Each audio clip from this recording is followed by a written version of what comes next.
je vous conseille d'aller voir sur Internet un fou rire mémorable, celui de Monseigneur Desmond Tutu, archevêque de Pretoria en Afrique du Sud, archevêque anglican. Il suffit que vous tapiez Tutu, T-U-T-U, et Joseph. Au cours d'une prédication, il veut raconter ce qui s'est passé à Bethléem. Joseph et Marie viennent de parcourir quelques 150 kilomètres et la naissance est imminente. Et Joseph a déjà essuyé plusieurs refus d'aubergistes qui ne peuvent pas les accueillir. Alors il frappe, il tente sa chance auprès d'une autre porte et il explique quand enfin on lui ouvre, écoutez, ma femme est enceinte, elle est sur le point d'accoucher, est-ce que vous pourriez nous recevoir? Et l'aubergiste lui dit, écoutez, si votre femme est enceinte, moi j'en suis pas la cause. Et Joseph, dans sa spontanéité, qui dit « Et moi non plus !» Et Desmond Tutu, pris par sa blague à laquelle il ne s'attendait peut-être même pas, part dans un magnifique fou rire. Et oui, Joseph n'est pour rien dans la naissance de Jésus, parce que Jésus est Dieu le Fils, qui a parcouru les milliards d'années-lumière de kilomètres que sa transcendance séparait de notre insignifiance, et il est maintenant à notre porte. Et on peut dire que nous sommes un peu tous comme Saint Joseph. Au jour de notre baptême, Dieu a fait irruption dans notre vie. Et qu'est-ce que nous en faisons? Saint Joseph aurait pu insécuriser Jésus, le laisser pousser comme une herbe folle, et nous pouvons aussi mettre Jésus aux oubliettes. Saint Joseph aurait pu se l'accaparer, se l'approprier. Nous aussi, nous pouvons dire, moi j'ai Jésus, que les autres se débrouillent, ça n'est pas mon problème. Saint Joseph aurait pu se dire que c'était un rêve, que c'était des enfantillages. Et nous aussi, nous pouvons réduire Jésus à une idée vague qui n'apporte plus grand-chose. Nous sommes tous comme Saint Joseph devant ce mystère inouï. Quelle est la bonne nouvelle de Noël? C'est que Dieu n'est plus abstrait.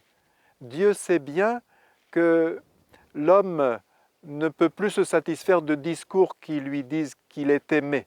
Il a besoin de concret, alors Dieu se fait corps. Dieu avait essayé beaucoup de choses, l'autorité, la fermeté, le chuchotement, la douceur, et puis voilà qu'il vient lui-même.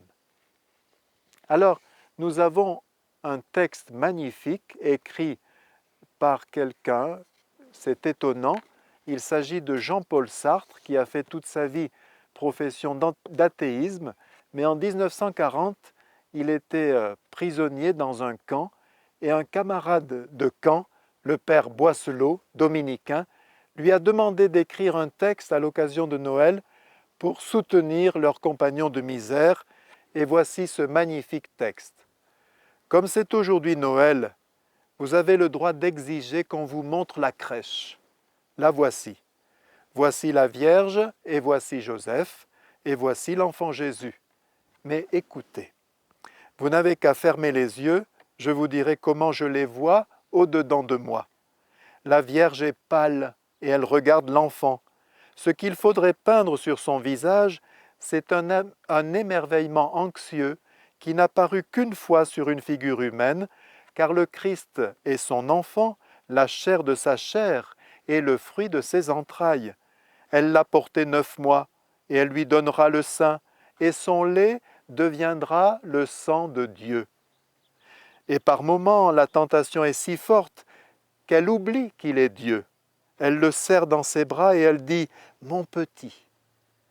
Mais à d'autres moments, elle demeure toute interdite et elle pense « Dieu est là ». Toutes les mères sont ainsi arrêtées par moments devant ce fragment de leur chair qu'est leur enfant, et elles se sentent en exil devant cette vie neuve qu'on a faite avec leur vie et qu'habitent des pensées étrangères. Mais aucun enfant n'a été plus rapidement arraché à sa mère, car il est Dieu, et il dépasse de tous côtés ce qu'il peut imaginer. Il y a d'autres moments, rapides et glissants, où elle sent à la fois que le Christ est son Fils, son petit à elle, et qu'il est Dieu.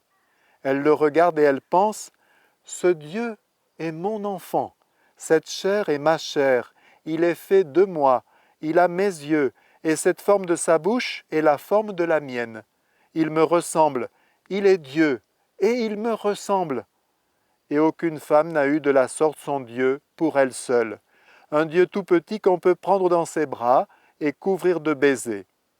Un Dieu qui sourit et qui respire. Un Dieu qu'on peut toucher et qui vit. Et c'est dans ces moments-là que je peindrai Marie, si j'étais peintre, et j'essaierai de rendre l'air de hardiesse tendre et de timidité avec lequel elle avance le doigt pour toucher la douce petite peau de cet enfant Dieu dont elle sent sur les genoux le poids tiède et qui lui sourit. Et voilà pour Jésus et pour la Vierge Marie. Et Joseph.